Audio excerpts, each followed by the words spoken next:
Moikka! Minä olen Niina Suni Hormoniasta ja tällä videolla käyn läpi sitä, että miten voi tunnistaa ovulaation kuukautiskierrossa. Ensinnäkin se, että minkä takia ovulaatio haluaisi tunnistaa, niin se on oman videon aiheensa, mutta ihan lyhyesti hedelmällisen ajan tunnistamiseksi, terveyden ja hyvinvoinnin seuraamiseksi ja varmistamiseksi ja sitten tällaisen kiertotietoisen elämän kannalta, jos haluaa esimerkiksi vähän niin kuin optimoida elämänlaatua, terveyttä, tehokkuutta, semmoista voimaantumista siitä kuukautiskierrosta, niin muun muassa sellaisia tarkoituksia varten. Ja omat asiakkaani esimerkiksi hormonitestin oikeaa ajoitusta varten myöskin. No, tällä videolla käydään läpi erilaisia tapoja tunnistaa ovulaatio. Käydään läpi ovulaatiotestejä, progesteronimittauksia, kohdunkaulan liman havainnointia ja muuta tällaista kehon tunnistelua ja havainnointia. Ja ihan viimeisenä sitten kehon lämpötilaa läpi. Ensinnäkin ovulaatiotestit. Perusovulaatiotestit mittaa niin sanottua luteinisoivaa hormonia, joka on meidän hormoni, joka tulee aivoista, joka kertoo meidän munasarjoille, että nyt siellä ollaan valmiita ovulaatioon ja nyt ovulaatio voisi tapahtua. Tämä tarkoittaa käytännössä sitä, että ovulaatiotesti näyttää positiivista vähän ennen kuin se ovulaatio tapahtuu, about vuorokautta ennen ovulaatiota. Ja se tarkoittaa myös käytännössä sitä, että se ei aina tarkoita se positiivinen ovulaatiotesti, että se ovulaatio välttämättä tapahtuu, vaan se niin kuin kertoo, että siellä on suotuisat olosuhteet sille ovulaatiolle tapahtua. Ja sama myös käänteisesti. Negatiivinen ovulaatiotesti ei välttämättä aina tarkoita, että ovulaatiota ei tapahdu. Eli siellä luteinisoivan hormonin tasoissa on vähän vaihteluita yksilöstä toiseen. Yleensä ovulaatiotestit on luotettavia, mutta ei aina. Ne ei mittaa sitä varsinaista ovulaatioa, vaan ne mittaa sitä aivoista tulevaa luteinisoivaa hormonia, joka kertoo, että nyt ovulaatio voisi tapahtua. No, se, mikä sitten on luotettavaa, niin on progesteronitasojen mittaaminen. Eli progesteronihormoni muodostuu meillä ovulaation jälkeen. Tai sanotaan, että merkittävät määrät sitä muodostuu vain ovulaation jälkeen. Pikkiriikki sitä tulee jo ennen ovulaatiota, mutta kunnon määrät vain, jos ovulaatio on tapahtunut. Ja sen takia me voidaan mitata progesteronia. No, verikokeilla ovulaation varmistaminen on totta kai siis mahdollista, mutta ei ehkä hirveän järkevää, jos sitä haluaa niin kuin joka kierrossa lähteä seuraamaan. Verikokeilla ne progesteronitasot ei ole, niissä voi olla jonkun verran heittelyä, mutta se sieltä saadaan kyllä kiinni, että onko se ovulaatio tapahtunut vai ei. Mutta on olemassa jotain sellaisia kotimittauslaitteita, jolla myöskin voidaan progesteronia tai progesteronin metaboliittia mitata.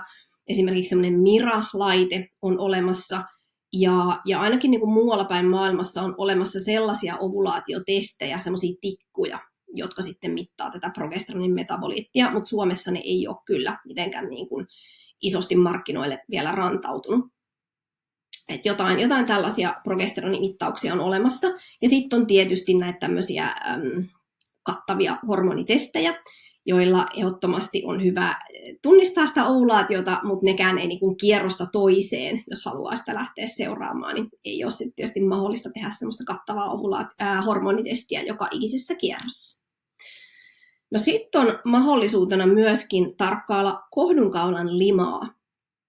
Eli meidän kohdunkaulan lima, joka on yksi valkovuodon muoto, niin siitähän tulee sellaista raan kananmunan valkuaismaista, semmoista kirkasta, liukasta, venyvää, kun ovulaatio lähestyy. Eli mitä korkeammat estrogeenitasot on, niin sitä enemmän sitä juoksevampaa, semmoista kirkasta, liukasta, venyvää se kohdunkaulan lima on. Ja sitä on mahdollista havainnoida ihan vaan normaalisti vessassa käynnin yhteydessä. Eli tosiaan sitä limaa on tyypillisesti eniten hetki ennen ovulaatiota. Riippuu yksilöllisesti, mutta joitakin päiviä ennen ovulaatiosta on yleensä kaikkein eniten.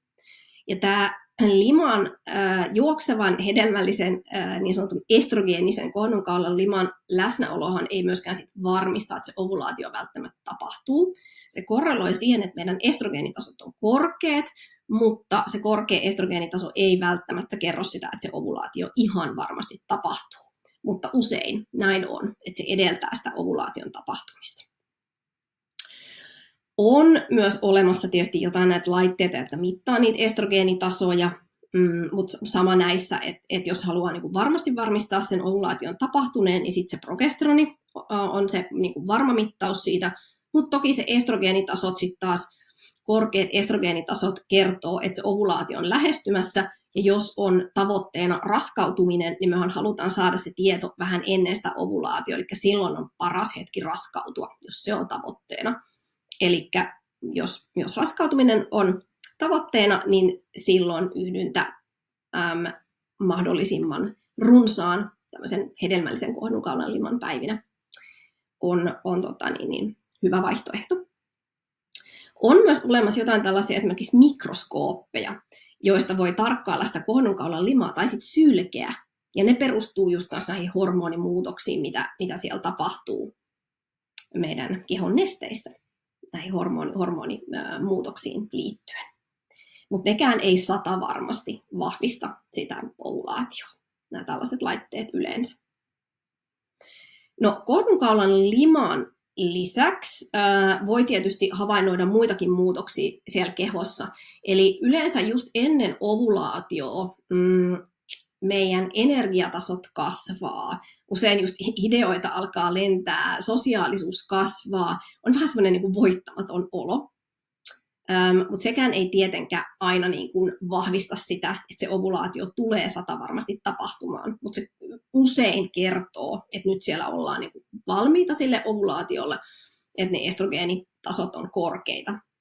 Ovulaation jälkeen sitten taas voi huomata, kun tarkasti havainnoi, niin jotain muutoksia siellä kehossa näiden suhteen. Ja kohdunkaulan limaa, jos tarkkailee, niin kohdunkaulan limanhan pitäisi terveessä kierrossa sitten kuivua ovulaation jälkeen.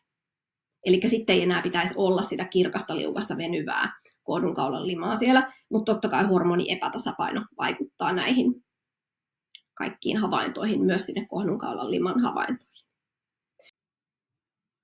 No sitten on tietysti tämä niin sanottu ovulaation nipistys tai jonkunlainen ovulaatiotuntemus, eli noin puolet ovuloivista arvellaan tunnistavan ovulaation jonkun just tällaisen nipistyksen, paineen tunteen, kivun tai muun niin kuin selkeän tuntemuksen kautta.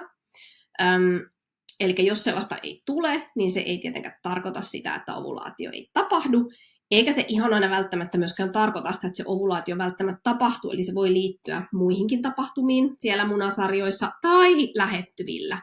Usein se on aika hyvä indikaattori ovulaatiolle, etenkin jos se tapahtuu aina niin kuin säännöllisesti kierrosta toiseen. Joskus tämä tuntemus voi tulla jonkun verran ennen sitä ovulaatioa.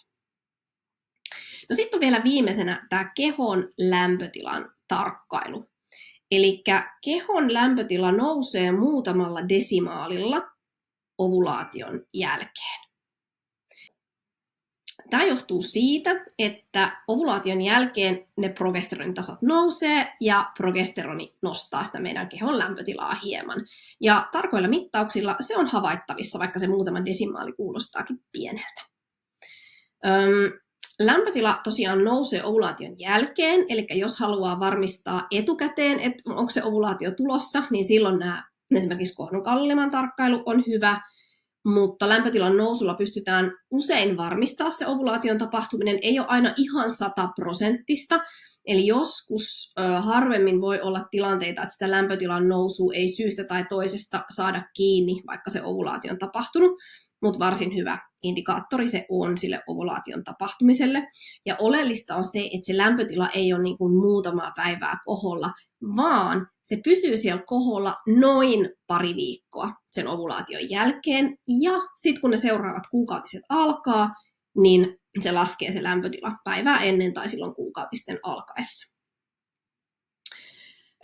Sellaisissa menetelmissä, jossa niin kuin jatkuvasti tarkkaillaan sitä kiertoa ja halutaan mahdollisimman aikaisin tietää, että onko se ovulaatio tapahtunut vai ei, niin niissä on yleensä tämmöinen sääntö, että pitää olla 3 korkeampaa lämpötilaa kuin 6 edeltävää matalaa lämpötilaa, jotta voidaan niin kuin todeta, että no nyt se ovulaatio on tapahtunut, että siellä on muita häiritseviä tekijöitä.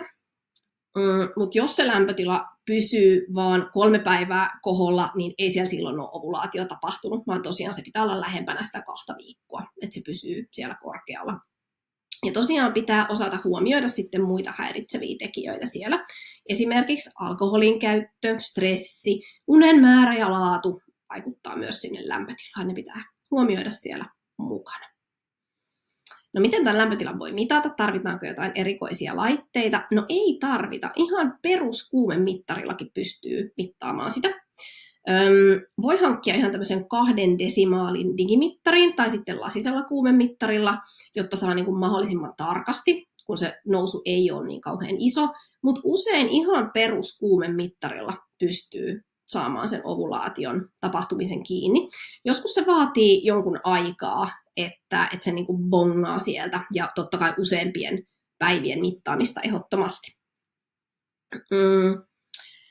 Kun tämän mittauksen tekee, niin se lähtökohtaisesti tehdään aamulla. Eli silloin, kun me mitataan aamulla heti herättyä se kehon lämpötila, niin puhutaan tämmöisestä kehon peruslämpötilasta.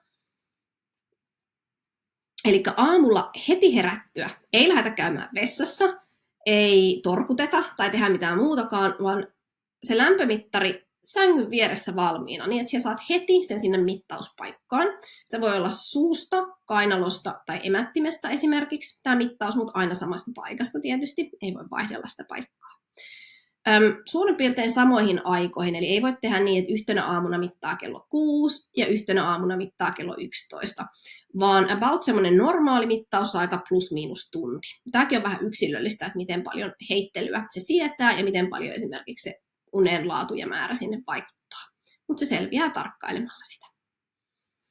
Jos mittaat kainalosta, niin riittävän pitkä mittaus, usein jopa 10 minuuttia vaaditaan siihen, että se niin kuin kunnolla tasoittuu siihen ruumiin lämpötilaan se mittaus. Esimerkiksi suusta riittää yleensä semmoinen paljon lyhyempi, muutamankin minuutin mittausaika.